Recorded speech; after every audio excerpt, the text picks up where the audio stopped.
central bank digital currency. RBI has been bullish on it. It introduced the pilot in December 2022. We're about less than a year into it. Now, especially over the course of last week, Kartik, you've seen so many things happen.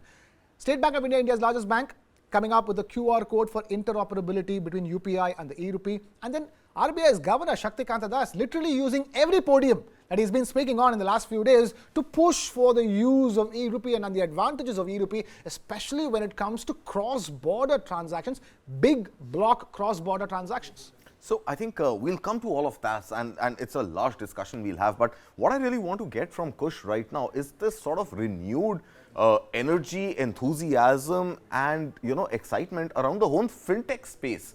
And we saw, the fintech summit and the kind of numbers, I think some 30,000 odd audiences in the stands watching the global fintech summit. And then again, just ahead of G20, and we'll club all of this in the later part of the show. Yeah. But Kush, before we let you go, I just want to understand, what is this renewed push that we are seeing on fintech in India, and how bullish are you on this interoperability of UPI, fintech platforms, digital wallets, e-rupee? How is this entire story panning out?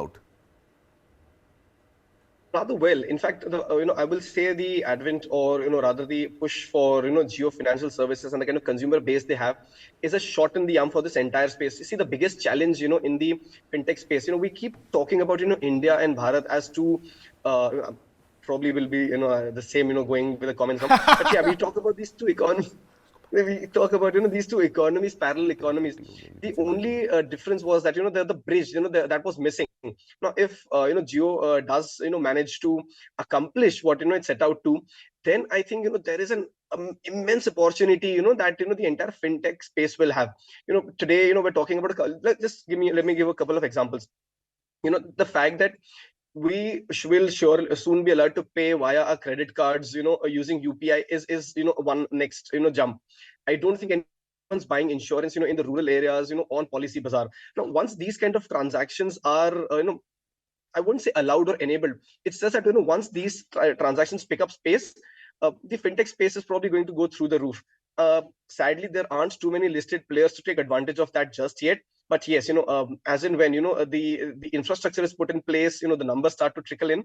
I think there is going to be a huge leap, that the country will take, from Kush, in fact, for the entire fintech space. Right, Kush, I was actually thinking, especially with the e-rupee, so many public sector banks and private sector banks, to big ones who have signed on to be part of the e-rupee pilots. I was hoping that there could be some kind of an impact on those stocks, at least for the time being. But for now, I think the volume is too little right now for it to have any Kush, impact. We even did a documentary on this on News9 Plus, where doing our research, we realized that the amount of e-rupee in circulation is 0.0001% of the currency notes in circulation. So we have a long way to go as far as the e-rupee is concerned. But for now, Kush, thank you so much for taking time out to be with us this morning here on Business Plus on News9 Live. Lovely having you. Hope to keep having you again and again as often as possible. But for now, we'll let you go. Have a good day. Have a good trading day, Kush.